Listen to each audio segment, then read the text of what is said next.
He vanished into the blizzard to die. But he didn't come back alone. The wind tore through the trees like a scream. Heavy snow swallowed the trails. Nothing moved except the shifting white silence that blanketed everything from the mountain tops to the frozen riverbeds.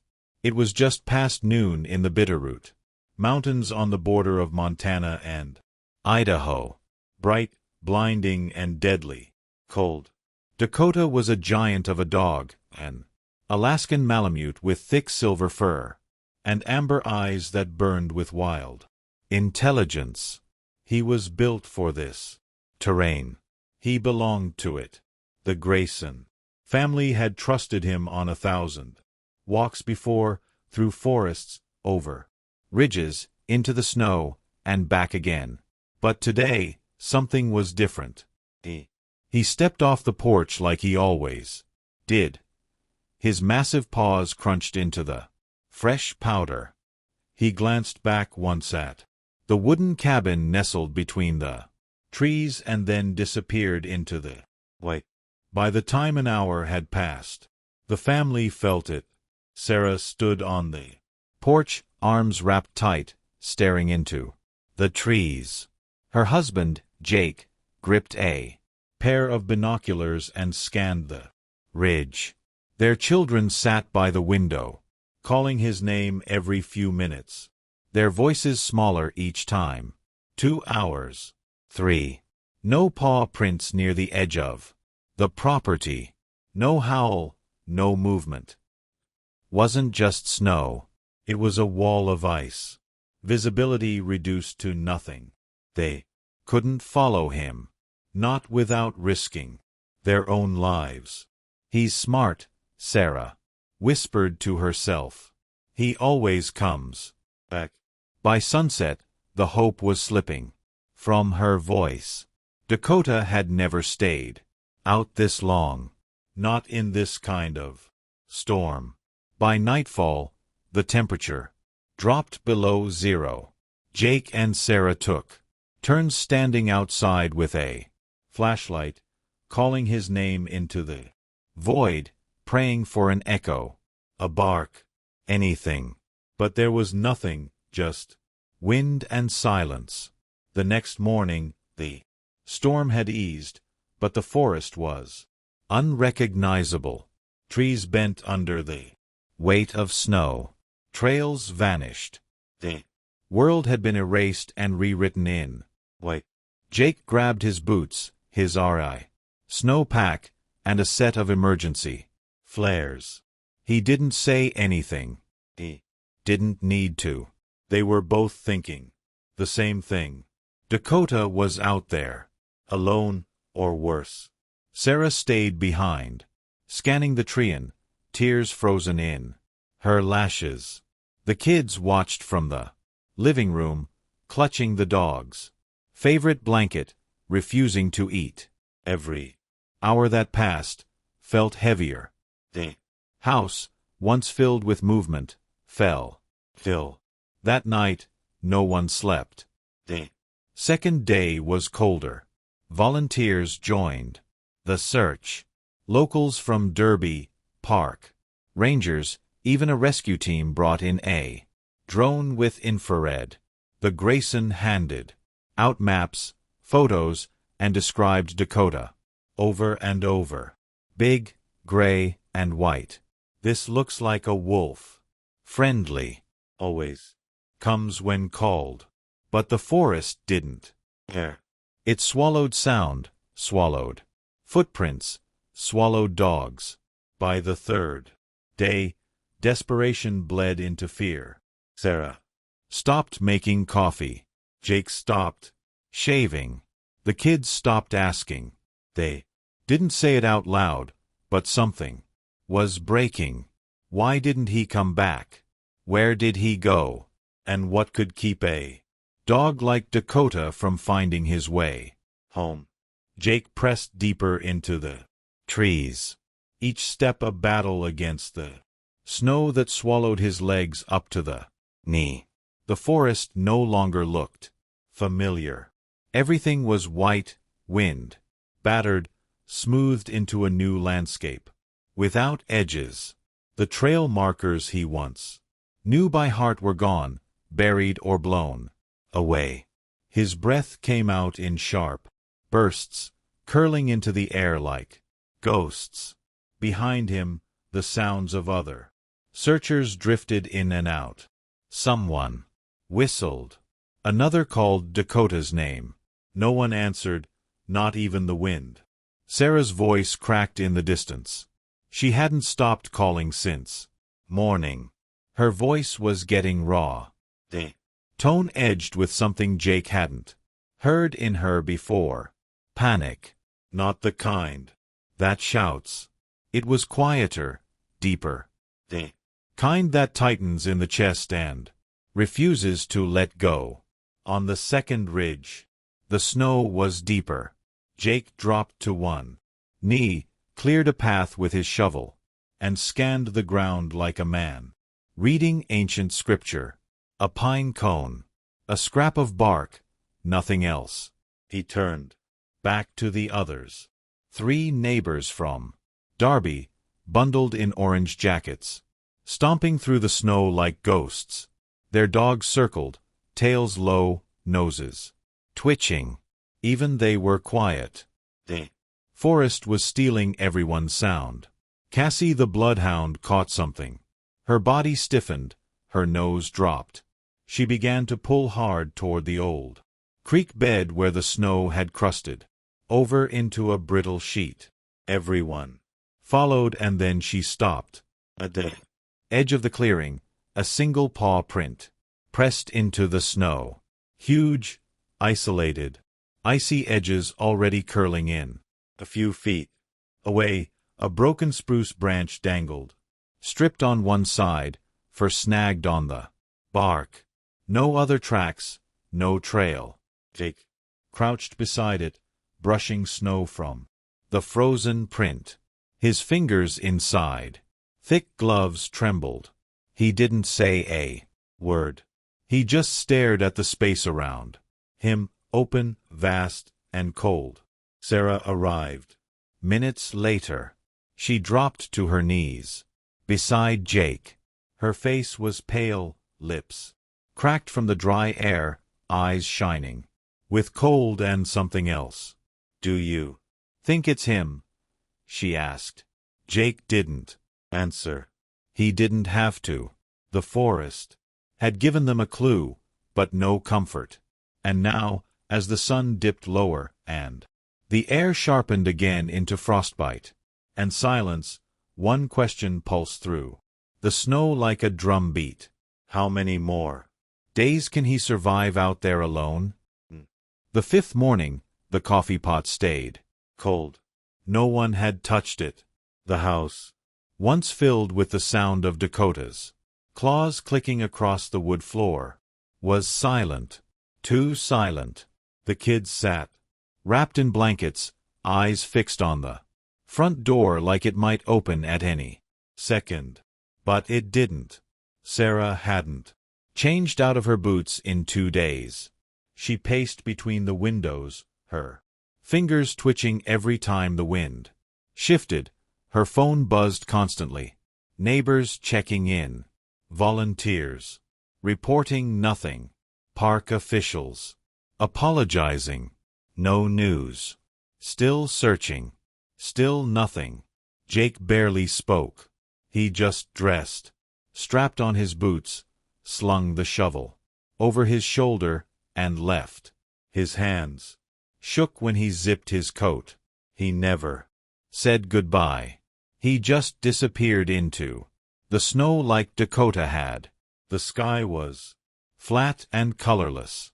The trees glazed in ice. Every branch looked like a hand reaching down. The path to the north ridge was blocked by a fresh snow drift, chest high. Jake dug for 3 hours, clearing just enough to pass through. He didn't stop for food or water, only to listen, but the forest stayed silent. By noon, a team from Missoula joined the search.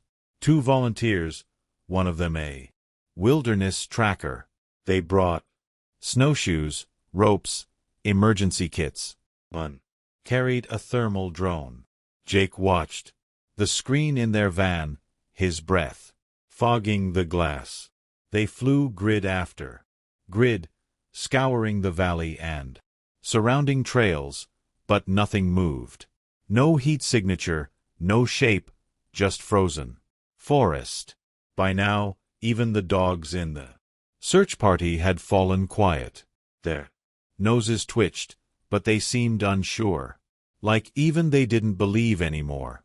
That night, Sarah lit a candle in the window. Just one.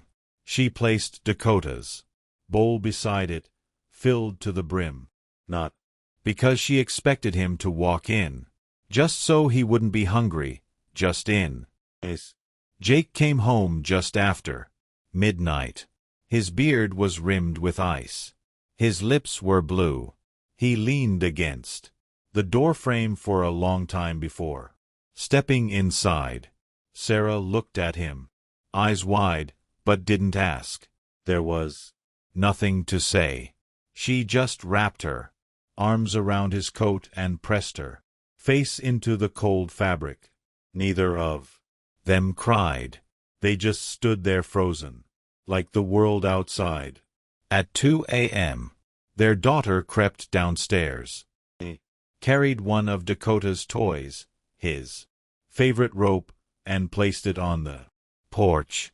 "I don't want him to be alone," she whispered. No one slept. By day 6, the local sheriff quietly suggested scaling back the search. "We've covered 30 m," he said. "It's hard to imagine." He didn't finish the sentence. Sarah nodded politely, then closed the door on him. Outside, the snow kept falling. Inside, the clock kept ticking. And somewhere out there, beyond the ridges, beneath the storm clouds, the forest still held its secret. What was keeping Dakota from coming home? And was he still trying? It was the 11th day. The sky had cleared overnight, revealing a bitter blue. Horizon stretched tight over the frozen world. Trees no longer groaned beneath fresh snow. They stood still like silent witnesses.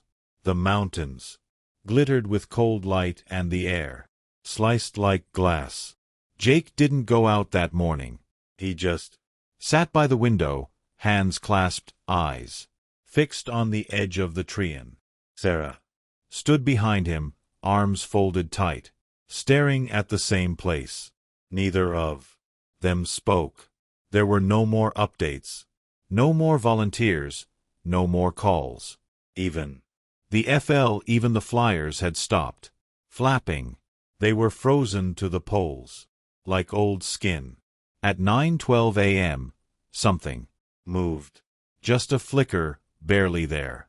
Jake leaned forward, squinted, stood. Moved again. A shape, slow, limping, heavy, emerged from the trees. "Sarah," he breathed. Sarah, she didn't answer. He was already running. By the time the door opened, her boots hit the porch. With a thud, the children were behind her, calling out, voices rising. And then there he was, Dakota, dragging himself through the snow. His coat was matted, legs trembling. One paw barely touched the ground.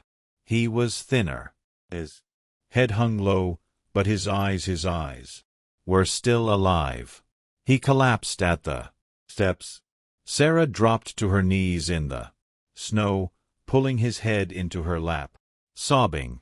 Jake knelt beside them, stroking the dog's ice-covered neck, unable to speak. The children wrapped their arms around what they could reach. They were all crying, laughing, crying again. But they didn't see the second ape. Not at first. Not until it pressed itself beside Dakota's flank. Tiny, round, a ball of fur and bones, with massive paws and enormous amber A baby bobcat, not older than 4 weeks, covered in frost, quiet, but not afraid. He didn't hide, didn't run. He stayed pressed against Dakota's side, so close that his tiny body almost vanished under the Malamut's fur. And Dakota shifted just enough to pull the little creature closer with his paw. Sarah gasped. The kitten blinked up at her, calm, trusting. His breath was shallow but steady. When Dakota tried to lift his head, the baby nuzzled under his chin and closed his eyes. He didn't just follow the dog home. He had been carried here, Jake whispered almost to himself. He brought him back. The kids were frozen, eyes wide. Is that a baby wild cat? No, Sarah said, voice shaking. It's a bobcat. And then, quieter. And he thinks Dakota is his mother. Inside the house, warmth, blankets, towels, water, food. A fire crackled to life. The bobcat didn't move from Dakota's side, even as they tended to the dog's wounds. He crawled over the vet's hands, curled into the crook of Dakota's leg, and wouldn't leave. He purred.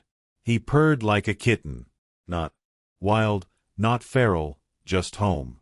And as Sarah watched them lying together on the floor, one giant broken dog and one orphaned wild thing curled into his ribs, only one question pulled through her chest. Where had they been all this time? And how in that frozen wilderness had they found each other? The bobcat kitten was barely bigger than a squirrel. His ribs showed through his fur and the pads on his paws were cracked from the cold. But he didn't cry. He didn't shake. He didn't run when the vet approached with latex gloves and a stethoscope. He just stayed there, tucked against Dakota's massive chest, breathing in sync, his tiny body rising and falling with every one of the dog's labored breaths. They named him Briar. First, the vet didn't want to examine the kitten. We don't touch wild cats, he said, carefully. They can carry disease. They can bite. They belong in the wild. But Briar didn't hiss, didn't scratch. When they tried to lift him, he panicked, not with fear, but with desperation, scrambling back to Dakota's fur, latching on like a cub returning to its mother. Sarah didn't need science to explain it. She saw it in his eyes. Briar didn't know he was wild. He didn't know he was supposed to be alone. All he knew was Dakota. And Dakota, though weak, in pain, and barely able to stand, kept shifting to shield the kitten with his body. The vet finally relented. Briar was no more than 4 weeks old. Too young to regulate his body temperature. Too small to survive without warmth. His body weight was dangerously low. One more night in the cold would have killed him. Maybe even 1 more hour. But Dakota had kept him alive. How far had they traveled together? The paw print they found near the glacier ridge was over 5 miles from the Grayson cabin. That meant Dakota had carried Briar through sub-zero temperatures, through ice-laden valleys, over ridges and rockfalls, while starving, while injured, while limping. It didn't make sense, but it had happened. Jake sat on the living room floor, speechless, his hand resting lightly on Dakota's head. The dog's eyes fluttered open now and then, checking the room. Not for danger, Brock, but for the kitten. He wouldn't sleep unless Briar was beside him. Sarah watched as the bobcat suckled gently at the fold of fur near Dakota's chest.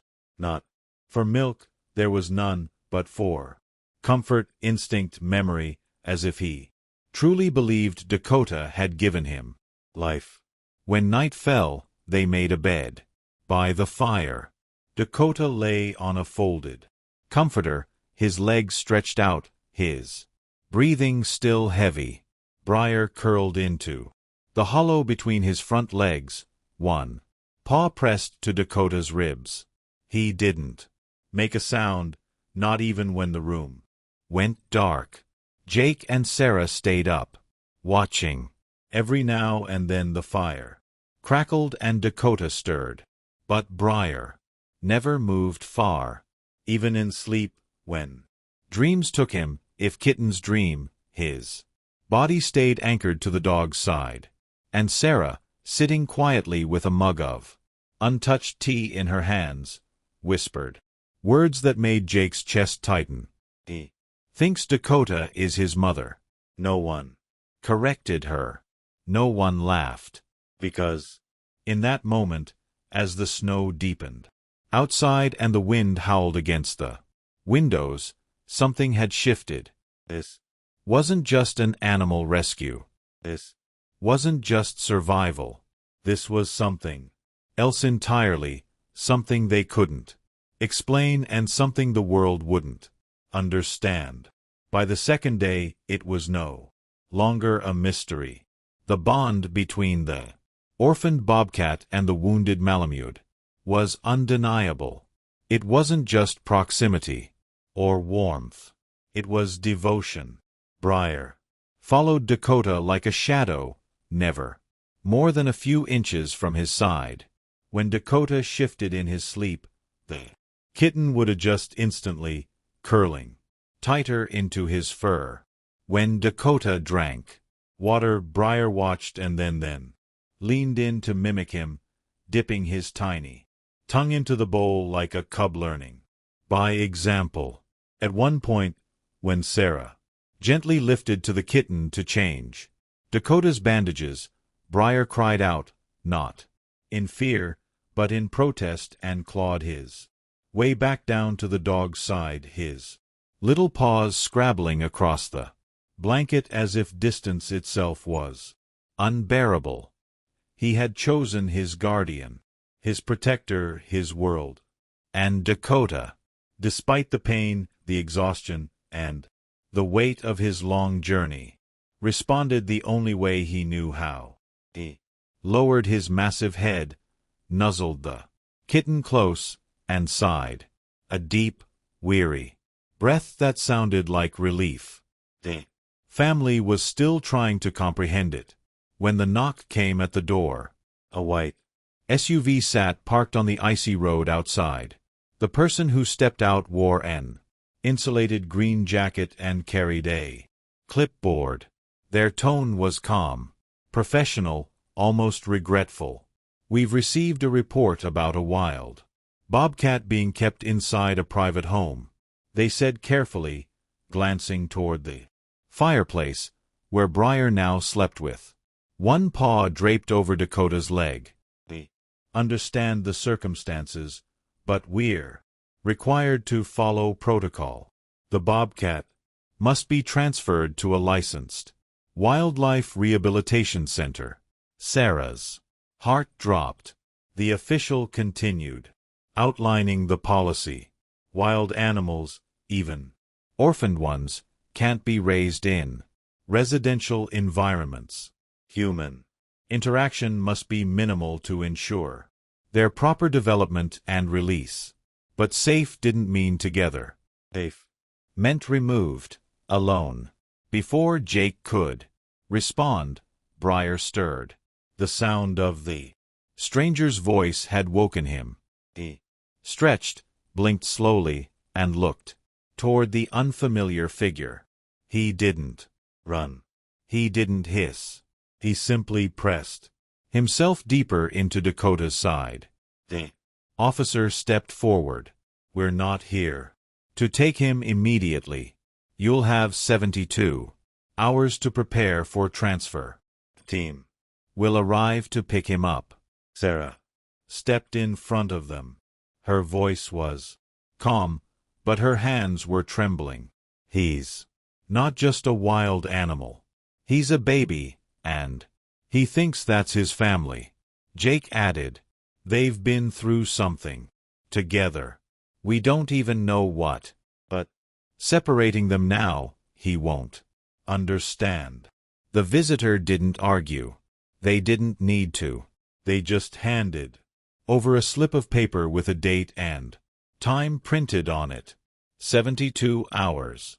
That's how long they had before the state would return to take the kitten away.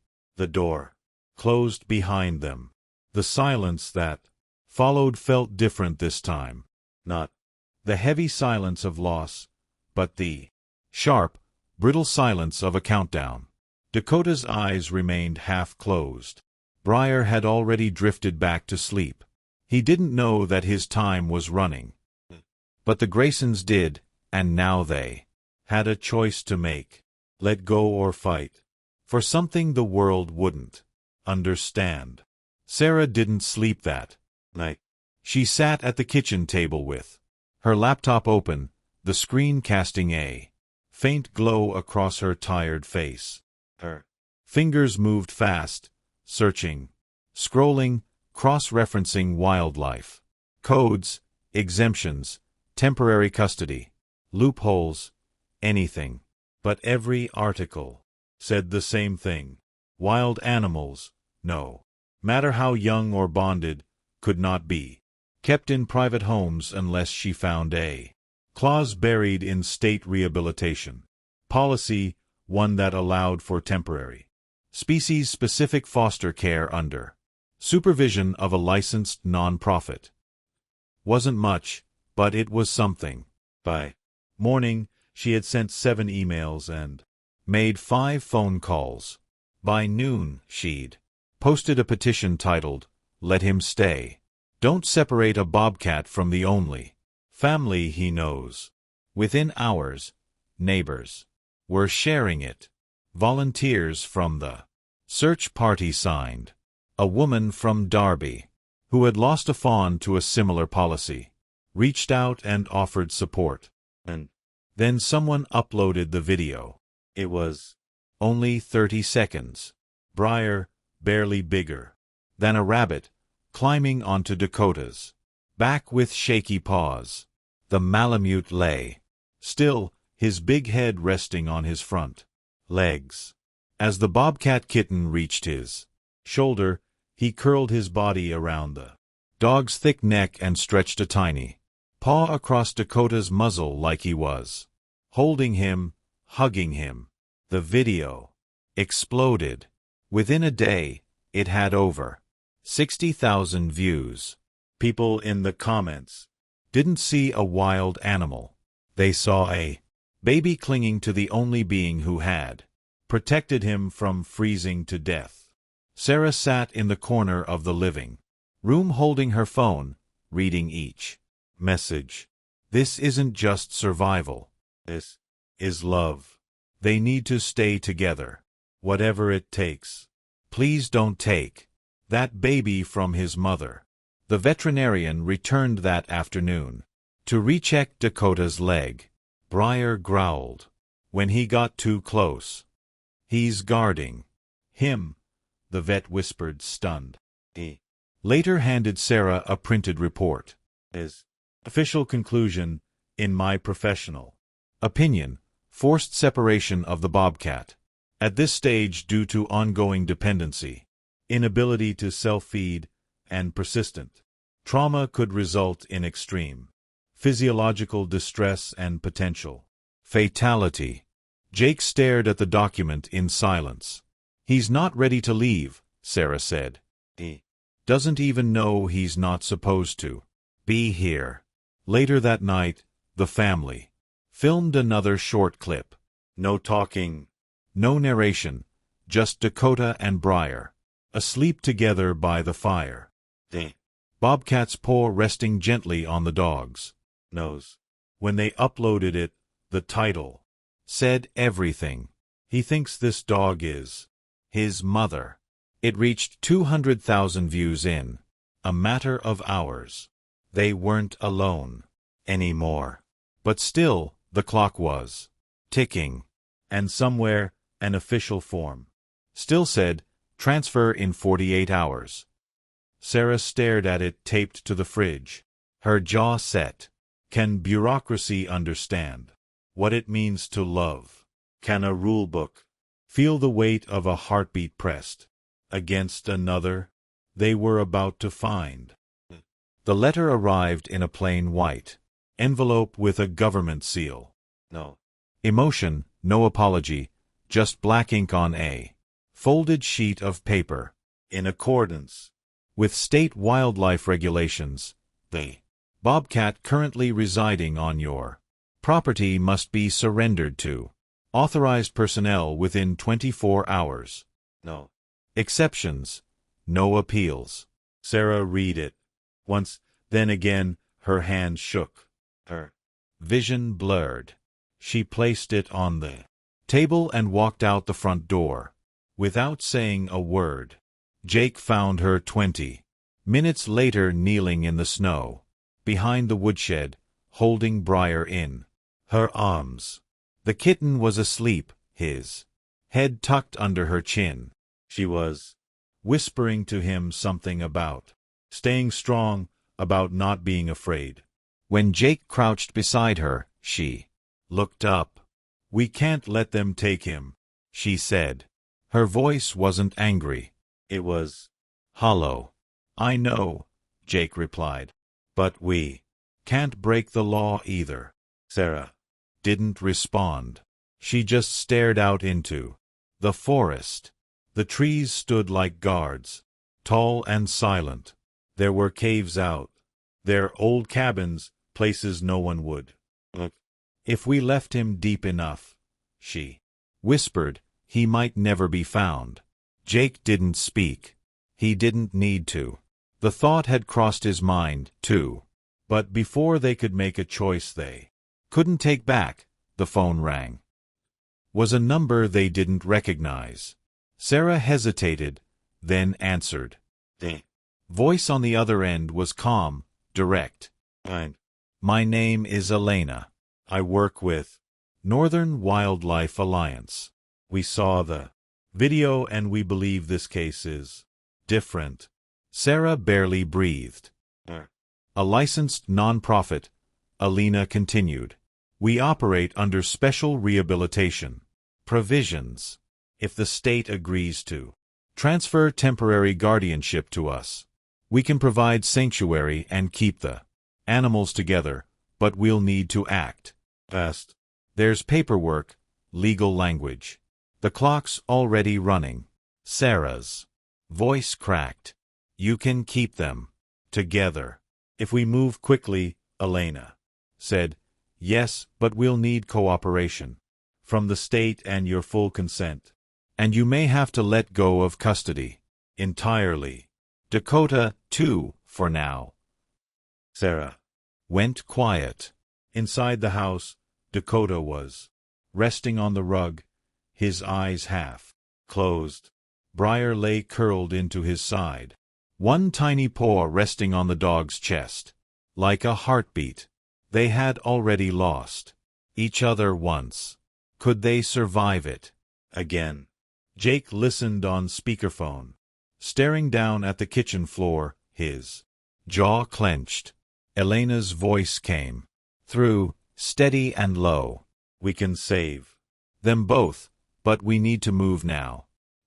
Was a chance, a narrow one, but one. Question loomed, heavy as the mountain.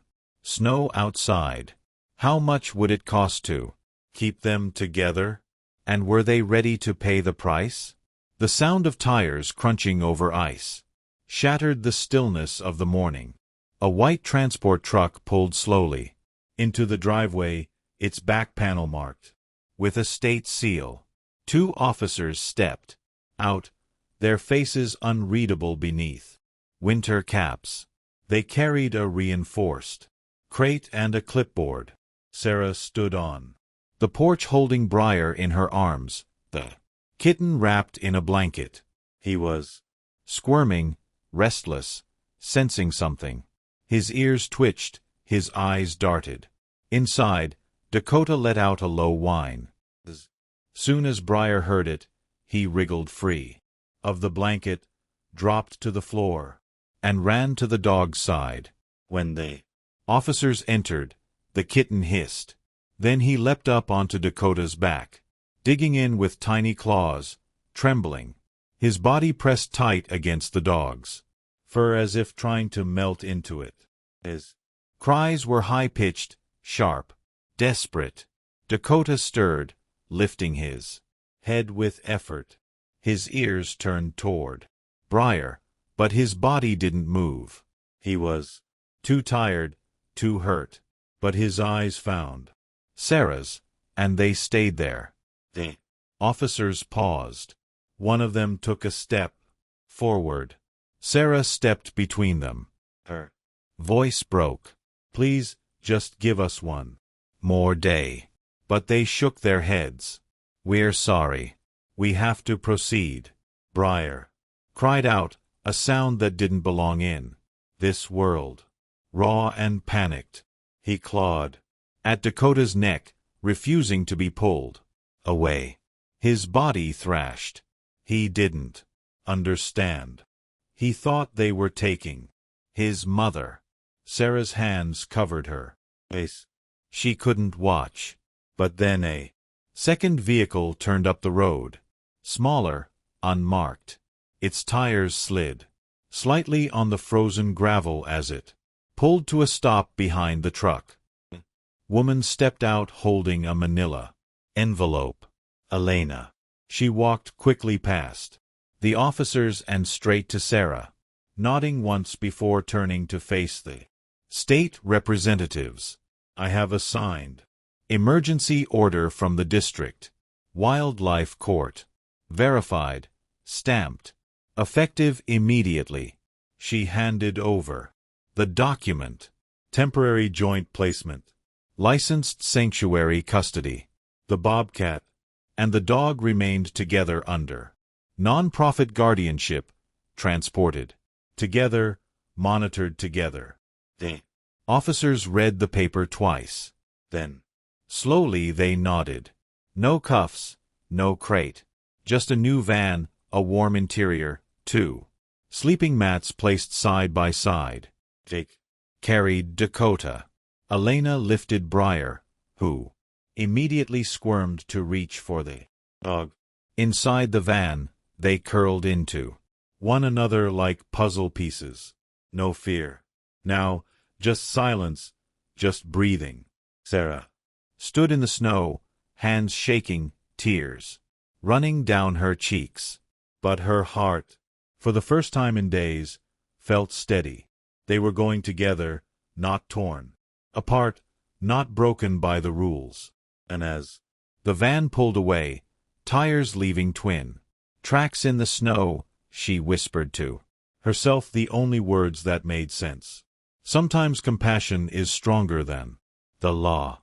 The sanctuary was quiet, tucked deep into the forest where the trees grew thick and the world moved slower.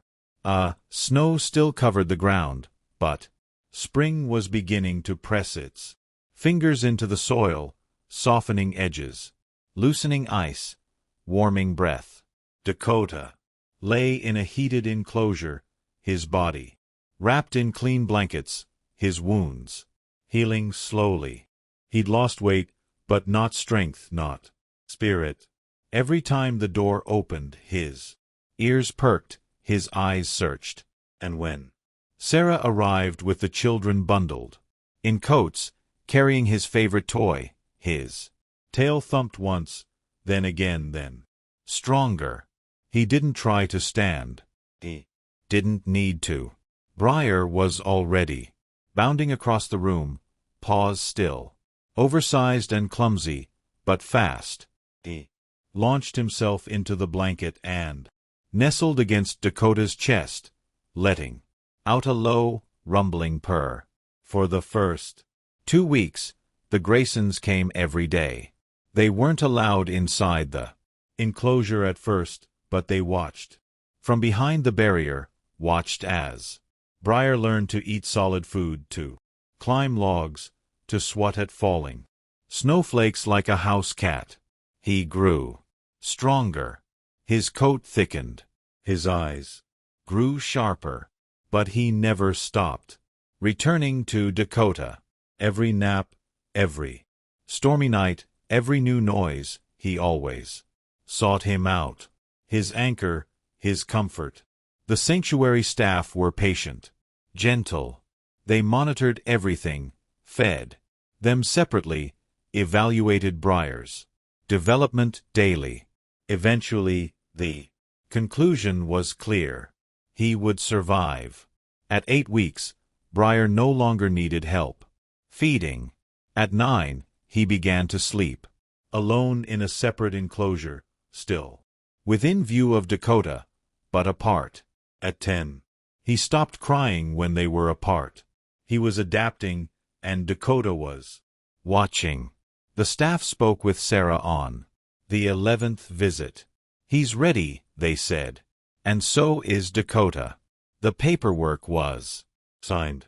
Dakota's temporary guardianship returned to the family.